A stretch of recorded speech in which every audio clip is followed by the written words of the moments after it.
হরে কৃষ্ণ।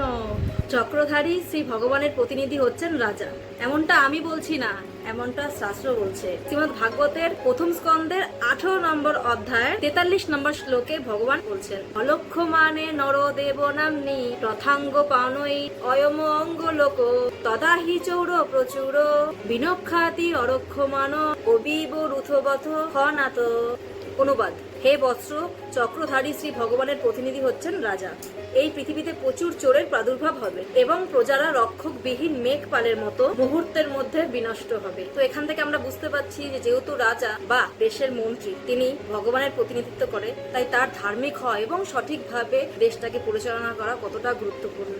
তাই আমাদের প্রত্যেকের উচিত ভোট দেওয়ার সময় সঠিক পাত্র নির্বাচন করা। আমাদের প্রত্যেকেরই স্বাধীনতা আছে যে আমরা কাকে ভোট দেবো বা কাকে নির্বাচন করব, সেই বিষয়ে কারোর কোনো জোরাজুরি নেই, কিন্তু তারপরেও আমাদের বিচার বিবেচনা করা উচিত। যদিও এটা কলিযুগ, এই সময়তে পুরোপুরি ধার্মিক নেতা কামনা করাটা দুঃসাধ্য, তবুও আমরা যদি বিচার করে দেখি কম বেশি ধার্মিক শাসক কে আছে এবং সেই রকম বিচার বিবেচনা করে সঠিক হাতে আমাদের দেশকে তুলে দেওয়ার দায়িত্ব আমাদেরই। অনেকের মুখেই শুনেছি যে ভক্তরা আবার ভোট দেয় না, কেন নয়? প্রতিটা মানুষের নিজের সংসারের প্রতি যেমন দায়িত্ব আছে, বাচ্চা কাচ্চা, স্বামী, সন্তান, স্ত্রী, সবার প্রতি, বাবা মার প্রতি যেমন দায়িত্ব কর্তব্য আছে, ঠিক সেরকমই নিজের দেশ এবং নিজের সমাজের প্রতিও প্রতিটা মানুষের কিছু দায়িত্ব কর্তব্য আছে এবং সেই দায়িত্ব কর্তব্যটা পালন করা আমাদের নাগরিক হিসাবে প্রধান কর্তব্য। চলো এখন আমরা ঠিকঠাক বিচার বিবেচনা করে সঠিক পাত্রে নিজেদের ভোটটা দান করি, যেমন নাকি আমিও করে এসেছি।